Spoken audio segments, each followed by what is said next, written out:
CM Revanth Reddy హంతక భాషపై శాసనమండలి ప్రతిపక్ష నేత మధుసూదనాచారి ఆగ్రహం వ్యక్తం చేశారు. అహంకారంతో కూడిన పాలన, అనాగరిక వ్యాఖ్యలు, కక్షపూరిత రాజకీయాలు రాష్ట్రానికి శ్రేయస్కరం కాదన్నారు. కాంగ్రెస్ పార్టీ ఎమర్జెన్సీ కాలంలో ప్రదర్శించిన అణచివేత ధోరణినే నేడు తెలంగాణలో రేవంత్ రెడ్డి ప్రభుత్వం అమలు చేస్తున్నాడని మండిపడ్డారు. ప్రజాస్వామ్యంలో ప్రతిపక్షం గొంతు వినిపించే హక్కును కాలరాస్తున్నారని ధ్వజమెత్తారు. రేవంత్ రెడ్డి పాలనకు కౌంట్ డౌన్ స్టార్ట్ అయిందంటున్న మధుసూదనాచారితో మా ప్రతినిధి అరవింద్ ఫేస్ టు ఫేస్. ముఖ్యమంత్రి స్థాయిలో ఉండి రేవంత్ రెడ్డి అవగాహన రాహిత్యంగా కూడా కాళేశ్వరం ప్రాజెక్టుపై పదే పదే మసిపూసి మారేడుకాయ పరిస్థితి చేసే కనిపిస్తున్నాడు. ఒకసారి అబద్ధాన్ని కూడా నమ్మబలికే విధంగా కూడా నిజం అంటూ కూడా తాను ఎన్నిసార్లు బెంబేలెత్తినా కూడా తెలంగాణ రైతాంగం, తెలంగాణ రాష్ట్రం కూడా నమ్మే పరిస్థితి లేదంటూ కూడా ఇప్పటికే ప్రధానంగా స్పష్టమవుతుంది. ఏదైతే తాను చేసిన నిన్న వ్యాఖ్యలు కూడా ఇప్పటికే తెలంగాణ సమాజం అంతా కూడా తీవ్రంగా తప్పుపడుతుంది. అంటే ఒక ముఖ్యమంత్రి స్థాయిలో ఉండి ఈ విధంగా అనడం కూడా సమంజసం కాదు. అసలు వాస్తవం చెప్పాలంటే తెలంగాణ రాష్ట్రం ఏర్పడితే కేసీఆర్ వల్ల ప్రతి ఒక్క ఊర్లో, ప్రతి ఒక్క గ్రామాల్లో, ప్రతి ఒక్క పంట పైన కూడా కేసీఆర్ చెమట చుక్కలుంటాయి, కేసీఆర్ రక్తపు చుక్కలుంటాయి, కేసీఆర్ ప్రతి ఫలంగా కూడా అన్ని పంటలు కూడా ఇప్పటి వరకు ఉన్నాయంటే కూడా అది కేసీఆర్ వల్లనే. ప్రతి ఒక్క జీడిపి కానీ అటు రైతులు పండించే ధాన్యం కానీ అంతా కూడా దేశ లెవెల్లో కూడా గుర్తించారంటే కేసీఆర్ చేసిన కృషి వల్లనే అంటూ కూడా ఇప్పటికే తెలంగాణ సమాజం కూడా తెలుపుతుంది. మనతోని శాసన మండలి ప్రధాన ప్రతిపక్ష నేత తెలంగాణ తొలి సభాపతి మధుసూదనాచారి గారు ఉన్నారు. వారిని అడిగి తెలుసుకున్నాం. సార్, ఏదైతే నిన్న రేవంత్ రెడ్డి గారు ఒక అనుచిత వ్యాఖ్యలు చేయడం, ఒక ముఖ్యమంత్రి స్థాయిలో ఉండి అవగాహన రాహిత్యంగా మాట్లాడడం, అది ఏ విధంగా చేస్తారు సార్? తాగునీటి రంగానికి అనేక దశాబ్దాల పాటు అత్యున్నత స్థాయిలో సేవలు అందించి తెలంగాణ రైతాంగానికి అనేక రకాలుగా ఉపయోగపడినటువంటి రిటైర్డ్ ఇంజనీరింగ్ పెద్దలు రాష్ట్రంలో కొనసాగుతున్నటువంటి దుస్థితిని అర్థం చేసుకొని గమనించి రైతాంగాన్ని ఆదుకోవాలనేటువంటి సదభిప్రాయంతో కన్నెపల్లి నుండి రోజు 2 టీఎంసీల నీటిని ఎత్తిపోయడానికి అనుకూలమైనటువంటి నీటి ఫ్లో ఉన్నది అనేటువంటి విషయాన్ని ప్రభుత్వం దృష్టికి తీసుకొస్తే వారి అనుభవాన్ని పరిగణలోకి తీసుకొని వారి సూచనలు అమలు చేయాల్సినటువంటి ముఖ్యమంత్రి అందుకు భిన్నంగా అంత పెద్ద అధికారులను హీనాతిహీనంగా వాళ్ళకు బెల్ట్ ట్రీట్మెంట్ ఇవ్వాలి. ఏం భాష మిస్టర్ రేవంత్ రెడ్డి గారు? అదే రకంగా పంటలు ఎండిపోయే పరిస్థితి ఉన్నది, పంటలు పండాలంటే నీళ్ళు ఇవ్వాలంటే లేదు, వాళ్ళని కోసి వాళ్ళ రక్తం చల్లితే పంటలు పండుతాయి. ఇది రాక్షస మనస్తత్వం కాదా? అహంకారం కాదా? ఆటవిత్వం కాదా? అనాగరికం కాదా? ఈ దేశ చరిత్రలో ముఖ్యమంత్రి స్థాయి వ్యక్తులు ఎవరైనా గతంలో ఇటువంటి మాటలు మాట్లాడినటువంటి సందర్భం ఉన్నదా? పరిపాలనలో ఘోరమైనటువంటి వైఫల్యం చెంది చేయాల్సిన పనులు చేసి ప్రజలను ఆదుకోవాల్సినటువంటి ఇంగిత జ్ఞానాన్ని కోల్పోయి ఈ రకంగా మాట్లాడడాన్ని సభ్య సమాజం హర్షించదు అనేటువంటి విషయాన్ని హెచ్చరిస్తా ఉన్నాం. ఈ సందర్భంగా ప్రతి ఒక్కరు తెలంగాణ సమాజంలోని ప్రతి ఒక్కరు స్పందించాలి, ముఖ్యమంత్రిని నిలదీయాలి, ముఖ్యమంత్రి రాష్ట్ర ప్రజలకు బేషరతుగా క్షమాపణ చెప్పాలి. అదే సందర్భంగా ఇంత తీవ్రమైనటువంటి వ్యాఖ్యలు చేశారు.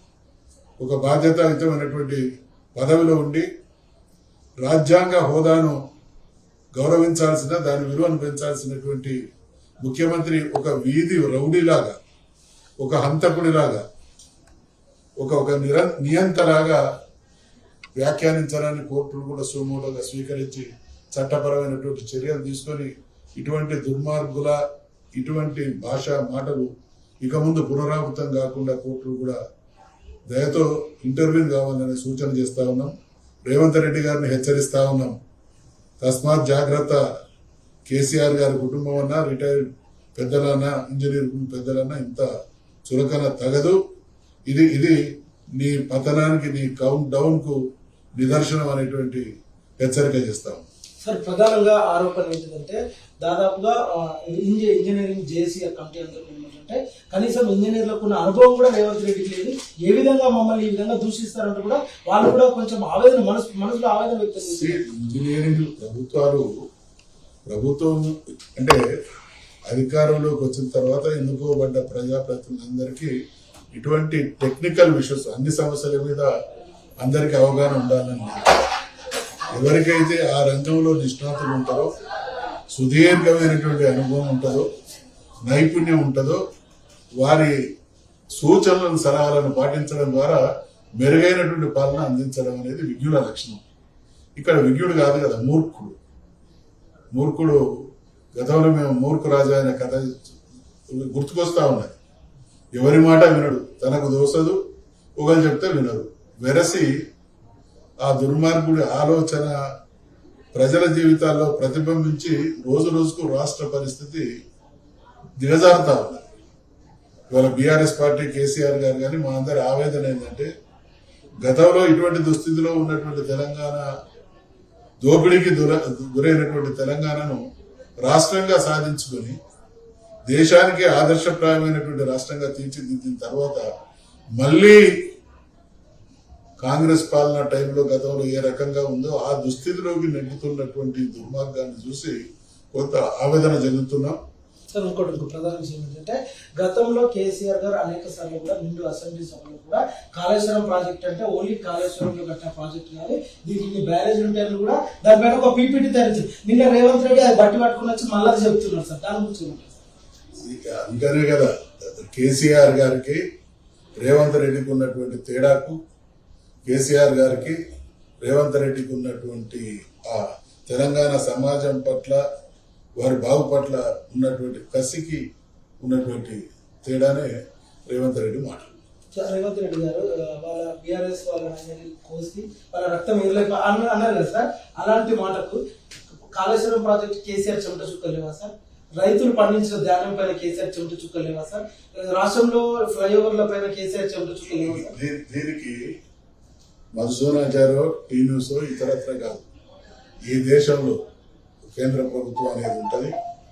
కేసీఆర్ గారు రాకముందు తెలంగాణ అనేక విషయాల్లో ఏ రకంగా ఉండే, కేసీఆర్ గారి హయాంలో తెలంగాణ ఏ రకంగా తీర్చిదిద్దబడ్డది.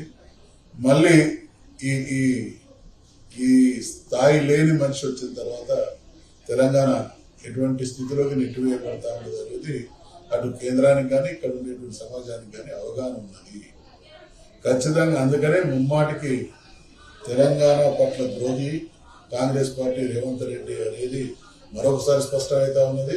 తెలంగాణ ప్రయోజనాలను కాపాడే ఏకైక నాయకుడు కేసీఆర్ అనేటువంటి విషయం కూడా ప్రజలు నిలదీస్తా ఉన్నారు, కాంగ్రెస్ ను నిలదీస్తా ఉన్నారు.